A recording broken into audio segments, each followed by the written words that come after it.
Um, Hello, everybody on the radio and everybody out there listening to me. I have with me a guest in today's Docg Presents show. I have Elaine Ballace. She is a writer, director, producer, and oh my God, a lady of many talents. Welcome, Elaine Ballace. Thank you. I think I'll sit down. Okay. There, like all the talk shows. And this is such a pleasure. And first of all, I'm getting a shout out to John Tulizzi, because John has been a great friend. Absolutely. He's my agent. he's my agent. He's your agent. He's my agent. He's Jerry's agent, Jerry Petito. Oh, Jerry! Don't ever forget Jerry. She's a cream of the crop with our station, Hamilton Radio. We love her. Oh, she's a wonderful person. I mean, Yes. I just loved her interview and loved talking to her. She's so creative and has such a good heart. I think a lot of us at the station do. But I just want to say, I hope you feel that way when we're done the interview too. I have a lot to live up to with Jerry. The one thing that I will poems say either. Pardon? I don't read poems. Oh yeah, I don't either. Roses are red, violets are blue. I'm here to entertain you. Oh, there you go. Okay. There. I think it's really interesting because I can do everything except technology. It is not my friend. That's okay. So Elaine, tell me a little bit about yourself. So how did you get started, and what was your childhood like growing up to become a multi-talented star? Well, I think the best thing is I grew up in Los Angeles. So I was born in a hospital that was in Los Angeles. I went to school, a private school in Hollywood. And my joke is, well, after being born, well, it wasn't immediately afterwards, but many years later, the hospital closed and it's something else now, but you still see the building. The school I went to, Hollywood Professional School, it closed, but they've totally redone Hollywood in that area. So they, made it different. And so there really is no reminder of where we went to school. And then I went to USC, and I really went there for football because I love football. Right. And their program is pretty much gone now. So, most of my childhood is erased. But you have the memories. You never lose the memories. I have the memories. That's it. And also, I started skating. I was a professional skater at age 8. And the rink is gone. It's now Raleigh Studios. So every part of my childhood has been erased or redone or something like that. So all I really have are the memories, of everything that I did, from skating to going to school to, even being born. As a matter of fact, I'll tell you a funny story about that. I actually did a show, and they did it in the hospital that I was born in. And the director said, okay, Elaine, it's one of these 2 rooms. So which one were you born in? Like I would remember. But it was really interesting because the 2 rooms felt distinctly different. So I'm not sure what that meant, but they did feel different. So that's kind of an interesting thing about going back and memorization and whatnot. That's from really being cool. Born to, I don't know, but one did feel so different. So I don't know, that must have been the room that I was born in, don't you think? Yeah, that probably has a little bit of credibility to be like that. Sure, I think so. Yeah, because one, I didn't really feel anything. So I think it was the other room. But you've acted in so many different type of things, and I mean, you've been in a lot of shows and a lot of movies. What do you take from, learning acting to producing? Well, actually, I would have to start back to skating, because I honestly believe the discipline as an athlete is what carried me through in life, because I took the same discipline in skating to school, how I studied for exams, what I did, how I prepared. And I took it into acting, and I knew that I was a really strong skater, and I was in the Guinness Sports Record book for most revolutions per second in a spin. So I was very well trained and very well disciplined, but I always wanted to achieve the same level in acting that I did in skating. And so I think I took the same discipline from skating into acting and going to acting classes and really studying, um, going on every set possible when you could. This was before 9/11 and before the pandemic, so the lots, once you were on the lot, you were pretty free. I mean, they didn't really stop you from going on other sets. And I would just go on and watch and watch and watch. And I think that's what really helped me, because you can pick up things and you do learn things and you learn how they, work on sets. I mean, everything now, of course, is very different, but it was a good discipline, to watch and to observe and see what everyone else is doing, which is basically, I think, what most skaters do too. I mean, you can't help it, even though you're working and it's you in the ice, you're checking out all the competition, so to speak, and working with your friends and the different styles and the different coaches. So to me, the directors on the set were like all the different coaches at the rink. So You I think remind that was, your career reminds me of a friend of mine that's in Hollywood. Her name is Tammy Locke, and she's been in every freaking thing that you can ever imagine. Do you know her? I do. We have a mutual friend, as a matter of fact, Rodney Allen Rippey. Rodney, yes, yes, Rodney. Yeah, Rodney and I are like best friends. He's so funny. that, I yeah, just, yeah. Now, see, when I grew up, I remember Rodney as just eating a burger. and he It made him still famous. does. And he still does. As a matter of fact, on one of the misadventures of Camp Elaine that I did, I Yeah. used Rodney, and we went for lunch. And so as we broke for lunch, we all got, burgers. I had them get burgers at Jack in the Box. So, it would kind of keep it there. There's something that we haven't heard out East Coast in a long time. A Jack in the Box. There used to be Oh, a you Jack don't in the have them Box. anymore? Not anymore. Not here in New Jersey. We've got there are McDonald's, Burger King, and Wendy's, and there's Sonics and other things, but there's no Jack in the Boxes. Oh, Yeah, we don't have them anymore. They oh, left. Even KFC left, or Kentucky Fried Chicken and Geno's left 2 years ago. Um, oh, but some really? of your Well, we never movies, had Geno's, but we did have, we still have KFC out here. yeah, we don't have as many as we used to. We used to have one in a lot of places. But I want to see some of your movies, um, that some of the ones that I remember. Okay, I'm looking through your thing. Of course, Robin Hood, Men in Robin Tights. Hood Men in Tights, yes. That was a humongous, great movie. I will say that was without a doubt one of the most fun movies ever. And Mel was so kind to everybody, because we were on a ranch, and they had the animals and they had everything. And normally back in those days, they wouldn't even let you bring cameras or anything. And Mel was so kind that he let us all bring cameras. I felt like I was at summer camp, and everyone's taking pictures and petting the animals and stuff. And it was just really, without a doubt, the most fun. And then I'll tell you a funny story about that, because I later on, and I always said this is my favorite movie set of all time. And I did Dracula Dead and Loving It, and it was I fun. see that. Yeah, yeah, yeah. Yeah, and that was really, really fun and everything. And I also did Spaceballs, and I did Life Stinks. But Robin Hood Men in Tights was so special, and they had such a great cast, and everybody was there. Mel even let, like, some of the stars bring their spouses. I mean, it was just like summer camp, I Yeah. mean, you could not have asked for a more friendly set or a more fun set than that one. And I did the movie The To-Do List, and that was with Bill Hader.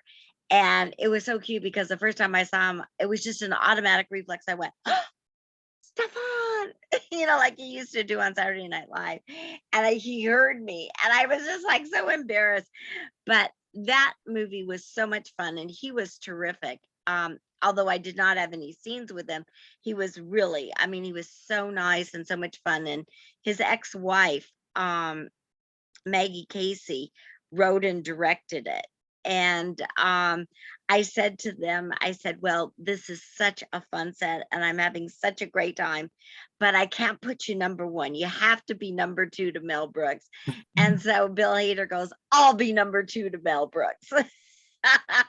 And then jump cut years later, and I always told Mel about the story. And so years later, he showed up with Jed Apatow in Mel's office. And he goes, Mel calls me and goes, Elaine, your friend was here. I go, my friend? Who was there? And he goes, Bill Hader. And I go, what was he doing there? He goes, I'm not sure. He goes, but Judd Apatow brought some corned beef and pastrami sandwiches. So maybe he just came for a free sandwich. Oh, that's great. So it's kind of like, I feel like Kevin Bacon, 6 degrees of separation. Yeah. And you were also in, and this is another great show of mine, Quincy M.E. with Jack Klugman from The Odd yeah, Couple. I think I did about 3 or 4 of those. That was great. That was He's so funny.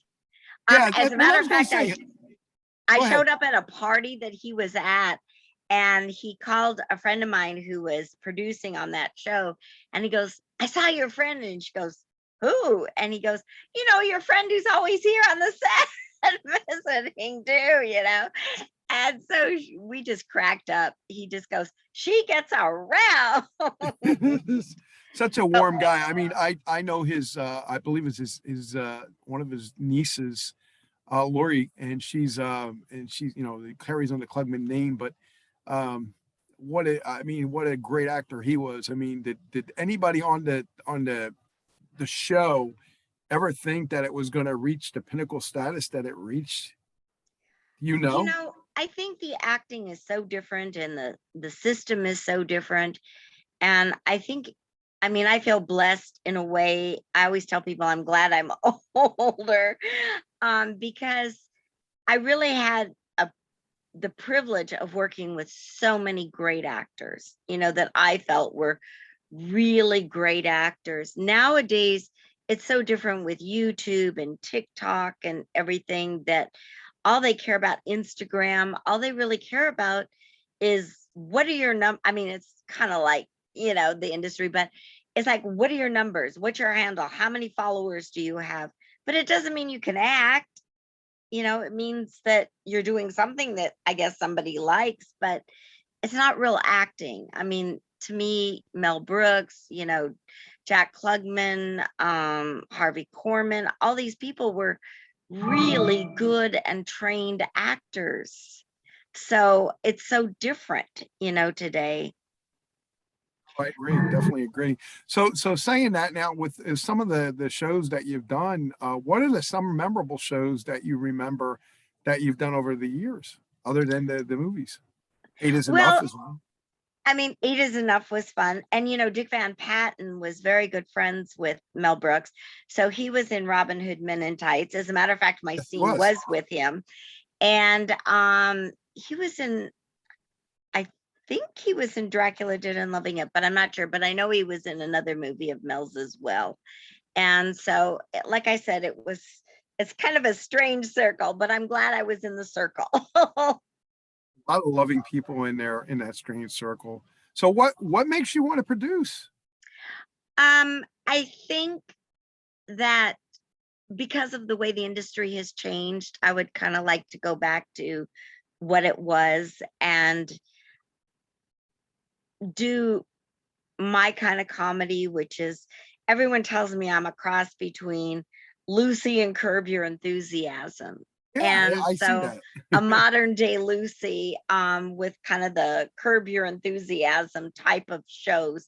And I love improv. I love the spontaneity. I love pranks. I love all of that. And so anyway, I think because I would like to bring back that type of comedy, kind of old style comedy, as you will, so that's one of the reasons that I would really like to produce. And I'd like to find people who enjoy it. I don't care what age they are, it doesn't matter if they're older, younger, there's, you know, no prejudice on age. It's just understanding and comprehending the old style of comedy. Yeah, the Where old style comedy was more like a knee-jerk reaction, between like vaudeville in the old days when the comics would come back and say something else, and then they would say something else, like the "Who's on first" type of thing. That comedy, exactly. that comedy doesn't really exist anymore. Not at all, and I still do it, and to, keep my skills honed, I, go argue with city council. And I That's and I do that there, and last night there was something that happened, and it's just so natural for me, and so I was complaining that nobody calls you back. If you oh, call people, please. nobody calls you back. So there was something on the,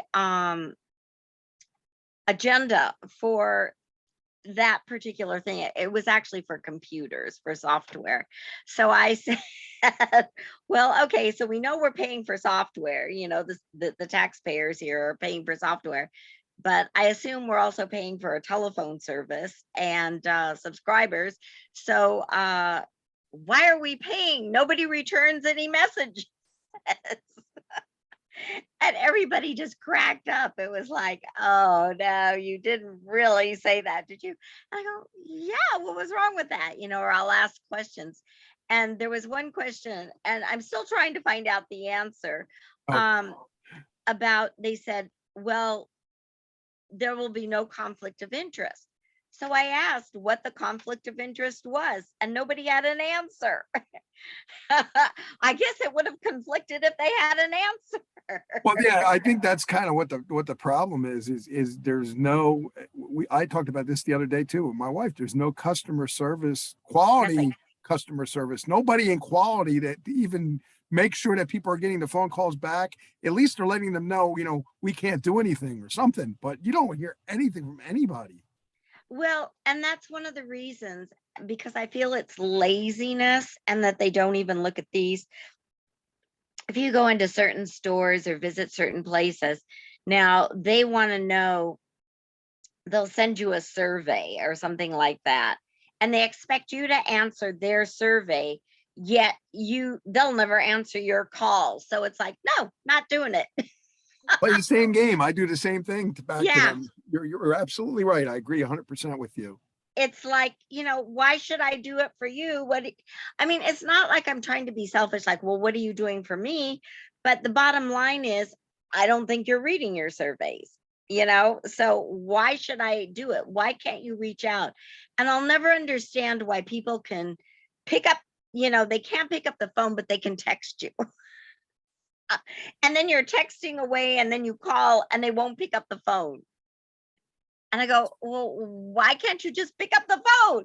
Oh, I can't talk now, but they'll text you for another hour. So I don't know. I just don't get any of all this, stuff. It's just way too confusing and too much technology for me. No, I understand. And your one show says Campy Lane. Can you tell us a little bit about that?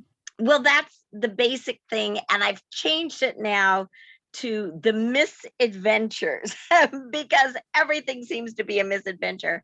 And everyone who knows me and has seen the show go, well, there's a Campy Lane moment, or something like that. And so it kind of is always being at the right place at the wrong time, so to speak, or the wrong place at the right time. I'm not sure which it is, but one or the other. And I also kind of like having the fun, or people will say things and I don't get it. For example, on the sizzle reel of the misadventures of Campy Lane, it's Johnny Whitaker was in the show too with Rodney. I wanted to use, you know, former child stars and show people who and what they are now and what they're doing, And so I used both of them in that episode. And it was so funny because the basic line is Johnny Whitaker says to me, do you like kimchi? And I go, I don't know kimchi. And Rodney just goes, oh no, it's like, but I mean, it's kind of that type of thing, that kind of humor and stuff, which is very old school, comedy. But I love that. I mean, as a kid growing up, I couldn't watch enough reruns of I Love Lucy. I think I can do that. I want to be that. I am that. Was your favorite character on that show? Because my friend Michael Stein is friends with Lucille's daughter and everybody. Lucy Arnaz. Yeah, Lucy Arnaz. What was your favorite character, Lucy? Because some people say no. I mean, I always say yes because she was the star. Oh yeah, I mean, absolutely. A lot of people said Vivian Vance, I think. No, I heard the Ricky. They liked Ricky. Really? Ricardo. Yeah. They liked Desi Arnaz better because I think he was the straight man. He was most definitely he was the straight man. But that's interesting. I've never heard that. I did meet her granddaughter because I've gone to a lot of things at the Hollywood Museum in Hollywood, which is the old Max Factor building where Lucy became a redhead, and her granddaughter was there, and it was very interesting and hearing her perspective of everything that went on. And just recently I went to an Ozzie and Harriet, the 70th anniversary of Ozzie and Harriet, and a good friend of mine is Stanley Livingston. Oh, we talked to Stanley not long ago from My Three Sons. Yes. And great, so oh yeah, the best. And so Stanley and Barry were both there, and Ricky, Tracy, and Stan, not the twins, but Tracy and Stan. And it was so interesting hearing Tracy talk about Harriet, and how close she was, and, how she goes, I'm a champion for Harriet, so it's really interesting how the grandkids in many ways have more affinity, attention, I don't know, than the kids, because I guess the kids were there growing up and the grandchildren were, from afar a little bit. Once it's like skip the removed. generation. I get what you're saying. Yeah. Skip the generation, and the other. It seems like the grandkids are more, involved with what they were about. The whole show is about. Well, I think Lucy Arnaz is very involved with the legacy of Lucy, as is Desi Jr., because they're the ones that did the movie and okayed the movie that was done last year. It was up for an Oscar. But yeah, it's really funny. But because of all the things that go on, I think I'm jumping into my book. Yeah, no, I want you to. I was going to bring that up. How to write a book, Campy Lane style, with Oreo. Unfortunately, Oreo passed, so sorry. I know, but I do have a new little one, Mika. I can't believe she's not here. She always wants to be on camera, so she'll be here in a minute, I'm sure.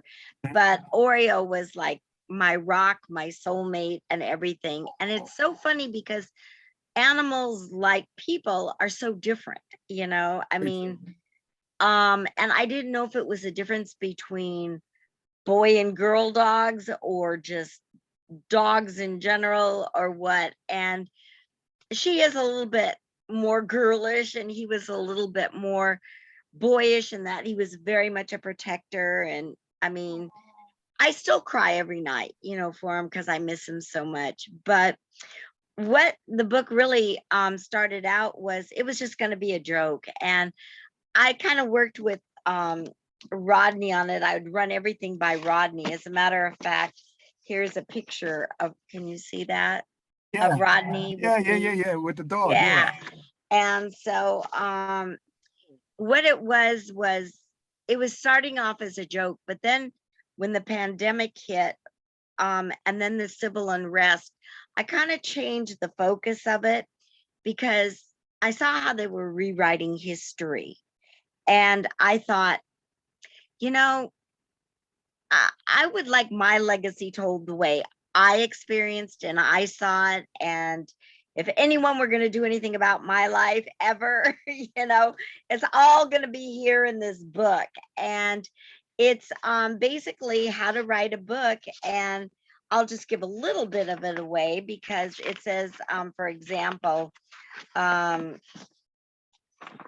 chapter 1 is congratulations, you showed up. And then it says take out a pen, pencil, crayon, any writing implement you can.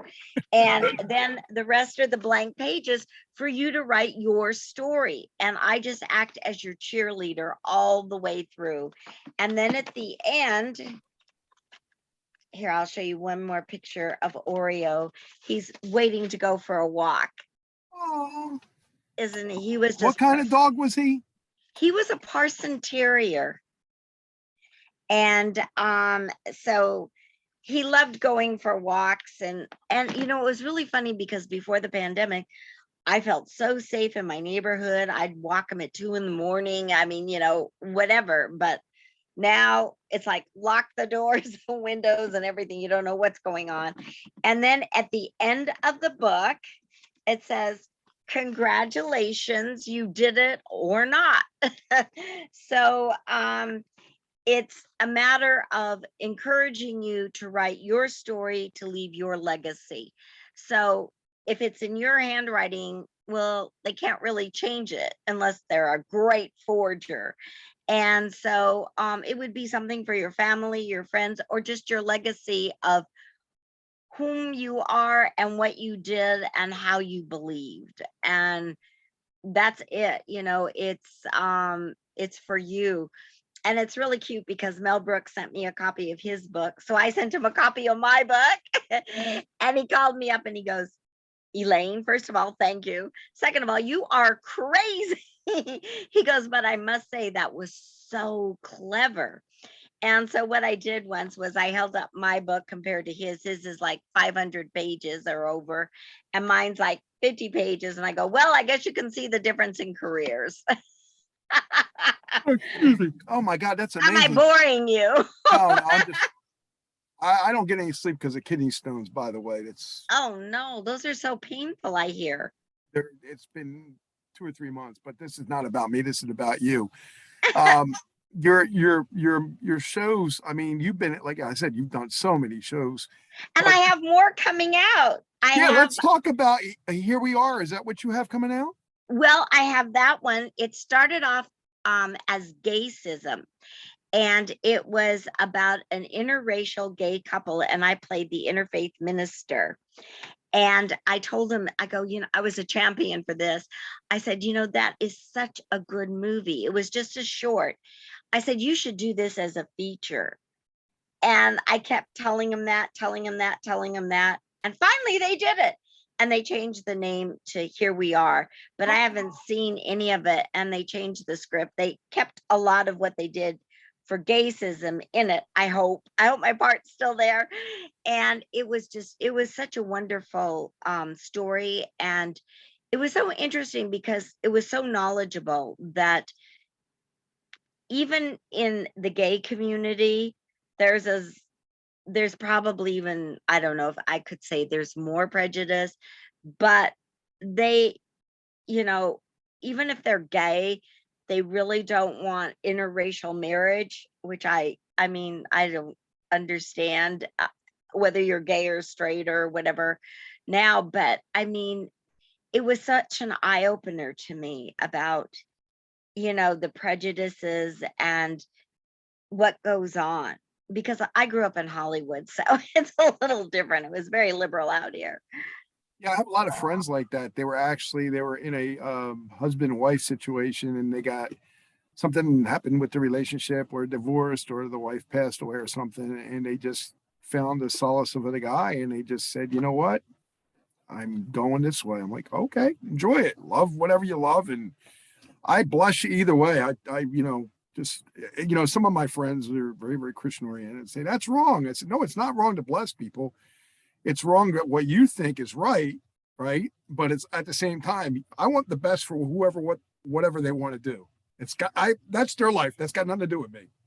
Exactly. I mean, as long as they're not hurting anybody, No, or anything like and they that. don't hurt anybody. It's They keep and to themselves and relax. They and want to not enjoy only themselves. that, but this is the thing about that, is that I say in the Bible it says, "Judge not unless thee be judged." Yeah. And you know, it's not for me to judge. It's between them and God, and if they found love, obviously God placed love in their heart.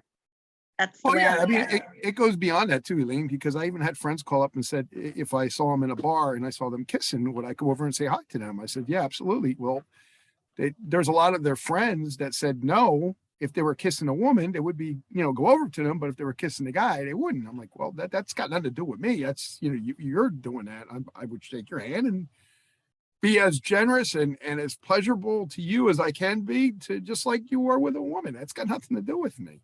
Some people got a lot of weird things going on in their brains, I think. Yeah, and that one I can hardly wait, in all honesty, hardly wait to see that movie, to see what they did with it, because I ran into the director, a few weeks ago, I guess, at the Hollywood Museum, and it was Reel to Reel, which is their acknowledgement of gay pride. And he was there and he goes, "Oh, you won't even recognize the movie." And I said, "As long as I'm still in it." That's all I care about. Am I still in it? And then I did another movie, which is, I mean, these are all three so different. It's kind of funny. They're different, but they're alike in that it's called Tim Lee's Dracula Bride of Horror.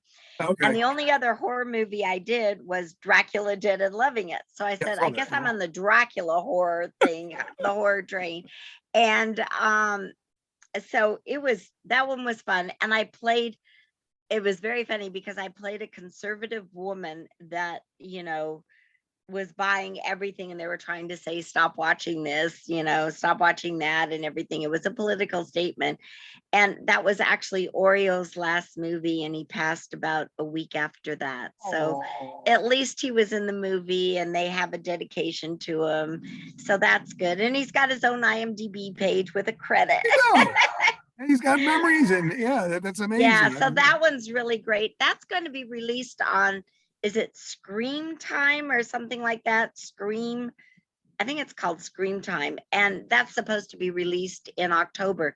They were going to release the music video before then, but I spoke to the director and he said that it's not quite ready to be released. And then I did another movie about 3 weeks ago. It's called Dead Weight. And it's supposed to be, I guess, a comedy, a zombie kind of movie, but I play a conservative pundit. And so it's been so much fun, playing the different characters, whether they're crazy or conservative or, interfaith marriage, just blessing people, which I think is probably my favorite. Just bless them all, and let them live their lives, let them find their joy and happiness. I mean, it's not for me to, judge. no, So, absolutely right, right, yeah, absolutely. And I love that fact that you do that too. That you don't do that, um, because there's a lot of people, like I said, that look the other way if you, they prejudge everybody. But yeah, I mean, you've got you've got so many credits, and and you here's live your Mika. Hi, She's Miss the new one. Mika. Mika, here, there's the camera. There you Hi, are. Mika. Hi, Mika. Oh, hi, Mika. She just got up from a nap, but she Oh, she's she still. sensed the camera, so hence she came. Oh, there she says, see, okay. She's only 6 months. She's very cute. Oh, she's adorable. And so we've been doing some videos together. She loves, if there's a camera, she'll find it. So hearing me and knowing that there was a camera, here she is. And she did a spot because next week we're doing Feed the Streets, Cali telethon, and it's the 4th annual telethon. And last year I did do it with Oreo, and so this year Mika's gonna do it. But what it is Cassandra Calloway. I don't know if you know her or not, but anyway, she does she feeds the streets. Like I think it's the third Saturday of every month, she goes out near Venice because she lives near there and brings like the homeless food and stuff like that. And I did it during the pandemic, but then everything kind of changed and they also weren't giving us much food. I was doing it for about 5 people that really couldn't get out, elderly people, and now I've really been kind of championing the city to up here where I live to do food banks, and if the people can't get out, I would be happy to go pick up food for different people and, deliver it, drop it off, because a lot of people have worked all their lives. The people that I'm dealing with have worked all their lives. They're on maybe a pension and Social Security, but with the rate of inflation being what it is and living in California, it's like every time I go to the grocery store, I could get enough groceries for like $25-$30. Now it's 50 to 60. I mean, it's doubled. Ours is triple out here. It's tripled. Yeah. And so what's happening is I feel so badly for these people, and these people are too proud to, go Yeah. to these places. And, and they do ask you, because I tried a couple just to see, what it would be like to say, here's an address. So I did it myself. And oh my gosh, they make you feel like, oh, you're just not worthy, you're not good enough, and all this stuff. And so that's when I went to the city manager and the people in the city and said, can't we do something up here? And the assemblywoman, and it's so funny how politics get involved, because um, the state assembly person said, do you have to get permission from the city, because we can't overstep that boundary, You're feeding people. It's ridiculous. Exactly. All we're trying to do is just get food to different people. And this one woman called me today and she said, oh, I'm still eating your food. I had it in the freezer and stuff. And I just feel so badly that I can't even bring her more, I mean, there's nowhere to go. One person who sometimes babysits for Mika, so I always go out and buy food, because I figure it's better than, paying a babysitter or something like that. If you bring someone food, they're going to eat it, and they need it. And sometimes I mean, at gas, I don't know how much gas is there, but here it's over $6 a gallon, closer to A $7. lot of my friends are out there saying the same thing. I feel so bad for them. People with diesels over $7 a gallon.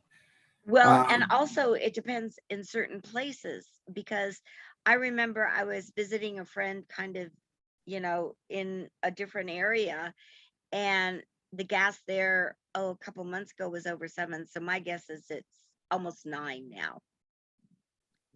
And, I don't know why the politicians don't do something. well, let me explain to you a little bit about That's what I know. is political. Why aren't they helping It's us? not just political. You got to remember, it's not just political. It's more than political, because it's got money, greed, and corporations involved. And God tells us to be careful of people with money, because the greed will set in. Problem with that is, if the money's in the wrong hands of the wrong people. If the money was with you and I, look, we would be helping homeless people. I would be We building still homeless. wouldn't have any money. But our heart's in the right Yes, place. Like exactly. if I won $1 million tomorrow, Elaine, the main thing that I would do is take care of the animals in the area, take care of the homeless veterans and homeless people, the people that don't Yeah, I mean, I shower, would. don't eat, don't drink, they have no place to go. I would take care of them. I'd buy a community center and just rent it for every month. I mean, there's so many things that, thinking outside the box and thinking like this and buying a place, and you could come up with so many different ways. If you help one family, just one family in one area, that's good enough. But if you can help 10 families in 10 areas, or 10 families in one area, the more you help, the more it spreads. Well, I was taking care of one, God bless you for 2, that too. 3, 4, 5, actually 6, but one woman passed away. So, um, you know, but I would definitely go back to those people and the people I know. And what I tried to do was explain to the city, we could all be proactive and help one another. But then there's the boundaries of, well, you can't attend the meeting. I can't attend the meeting. Why not? Well, this is just for the nonprofits that do stuff. And I go, but if nobody knows they exist, or not everyone is utilizing them, what good are they? It's, and I think it's harder for seniors because they've worked their whole life. They're on a pension, they're on Social Security, and it doesn't cut it. They can barely pay the rent, and it gets to the point that you can pay the rent, but you can't really go anywhere. Or if you go somewhere, well, you can't buy much food. I cannot tell you how many times I'm in a market hearing people say, oh, we can't afford it. It's either gas or food. Yeah, I know. Or medicines. I mean, I go through Oh, that with people all the time too. They've got 5 or 10 different medicines at, whatever they're paying for the medicine. I don't even know how they're existing when they got to pay for their food or how they, any of the things that we pay for, you know, I thank God every day because I said, thank God I worked 25 years for the New Jersey State Police. Thank God I've got a career. Thank God I have money coming in. Thank God I have Social Security. thank Because I God tell my you've got, daughters all the time, it but may not thank be God there when they're you've got older. your health to work. And my health. Well, my kidney stones have been bothering me, but that's a whole nother story. But I mean, it's just big pharma. There are some times that they will help with the medication, but then there are the people who kind of fall between the cracks. They're a little bit richer than the actual poverty level, but with inflation and everything, they're really below poverty level. Yeah. But the state or whatever won't recognize it.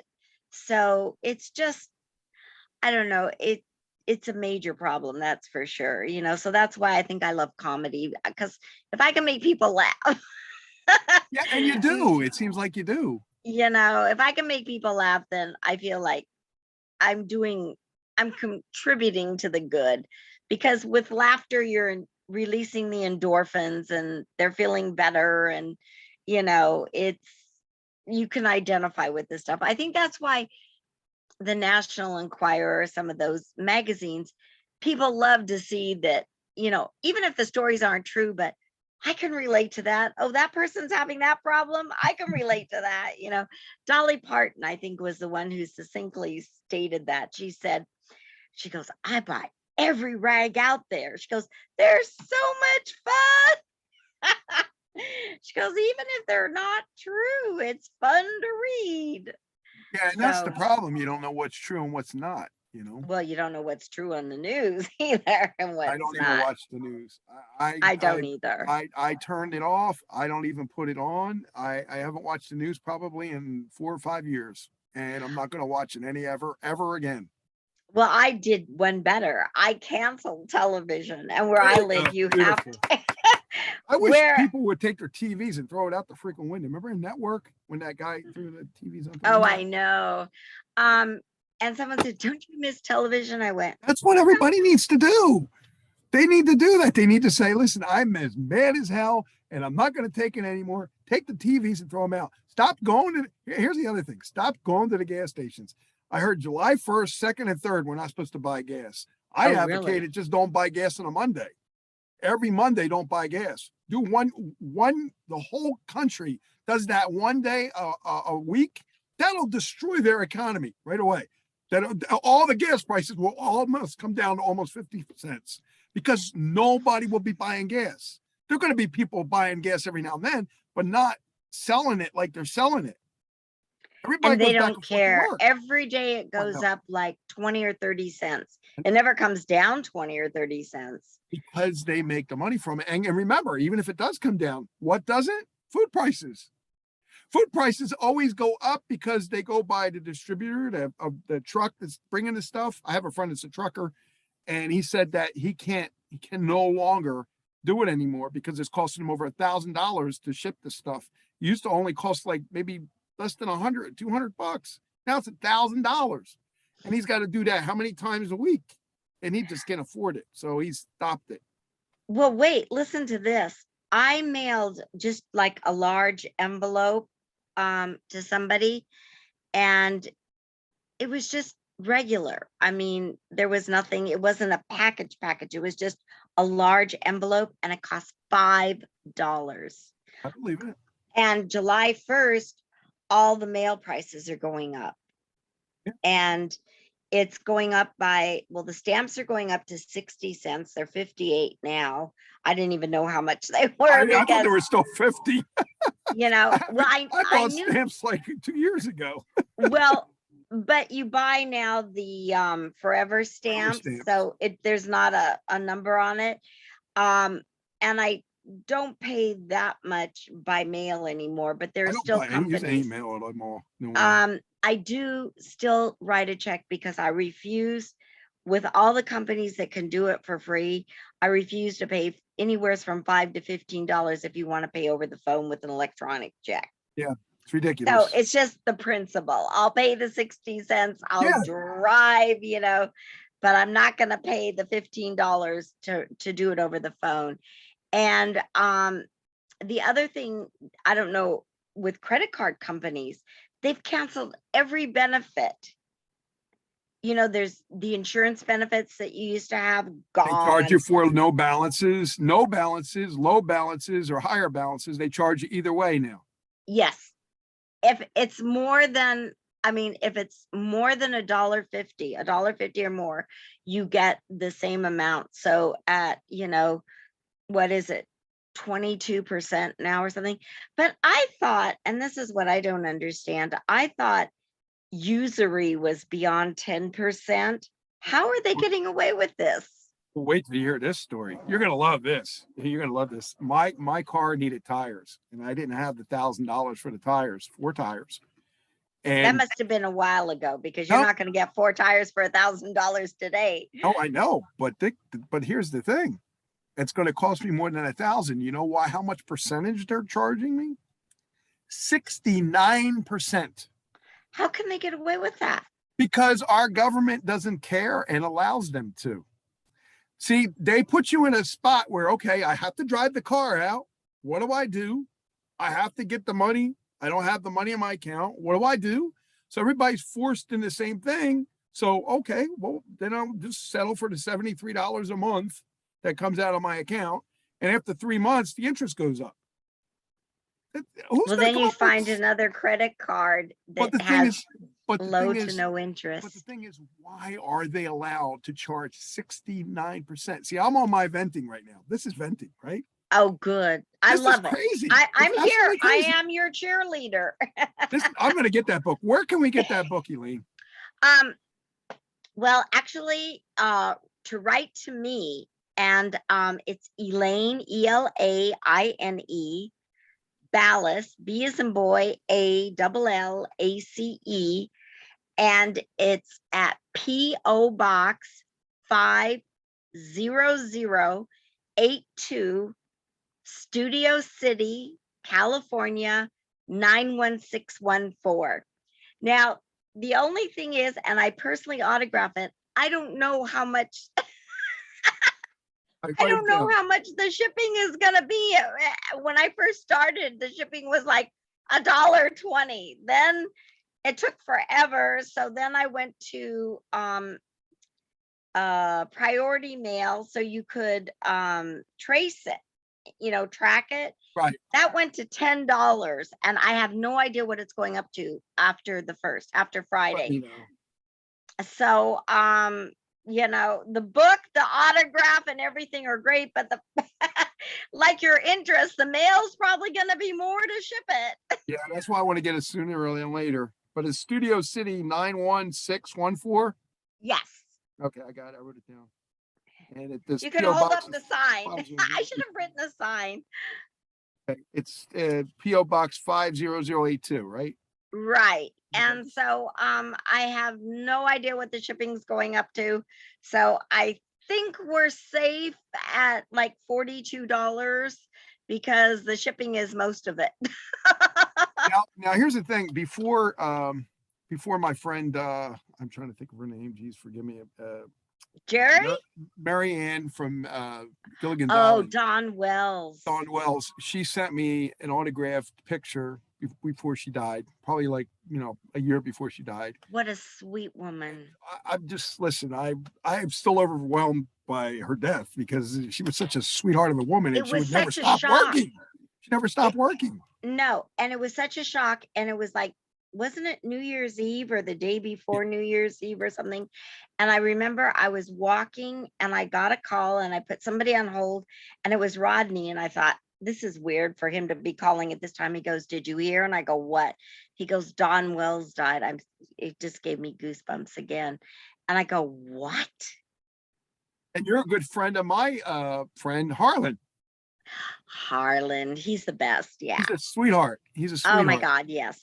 He does such a great job at the Hollywood Museum and treats everyone so wonderfully. He's just the best. What do you say? Well, I gotta say anything last that you want to say, and then I got another interview I gotta do. Oh with my the guy in God, Australia. did I take up all your time already? Well, it's almost 10 o'clock, so it's an hour. Oh my So goodness. almost an Well, hour. it took me that long to get on. No, we were on a while. We were probably on more than about an hour and 8 minutes, it says. So maybe a little bit longer. No, Okay. a little bit shorter. A little bit shorter. Anyway, here's the book. I hope everyone will order it. I will be safe at 42. The rest I'll just eat for now for the shipping. Do you know that they're raising the mailboxes $40 a year? I mean, the mail never comes anyway. I never get my mail on time anymore. Anyway.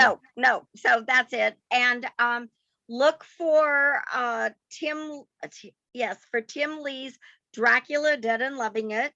Here We Are, which was formerly Gaysism.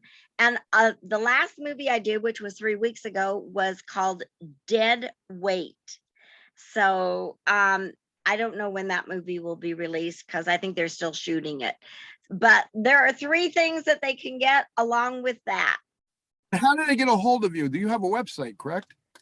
No, I don't. I did, but all this technology was too much. So I think the best thing to do is I do have like a fan page on Facebook, and I also have which is Elaine Ballace, and they could send me a message on Facebook at Elaine Ballace, Twitter at Elaine Ballace, and Instagram at Elaine Ballace. So just spell the name correctly, ELAINE BALLACE, and you're bound to find me. And if nothing else works, send smoke signals. You know what I like about your name? It's balance without the N. Exactly. It is. I'll never forget that because of you as a person. You're a warm, just a welcoming sweetheart of a woman, just almost like Dawn Wells. Thank you. And I had an extreme pleasure. I want to thank John Terlizzi for introducing Absolutely, John, our agent. John, our agent. Best agent I've ever had. He's the best agent I never had, which is really the same thing. But thank you so much. And our listeners out there, could you just do me a favor too, Elaine, if you want to? Just basically say who you are, and you're listening to Doc G on Hamilton Radio. I'm Elaine Ballace, and you are listening to Doc G on Hamilton Radio. Thank you so much. Enjoy. Oh, thank you. It's been a pleasure. Thank you. I hope you enjoyed it. God bless. Take care. You too. Get that out to you. Okay. Okay. All right. Bye-bye. Bye-bye.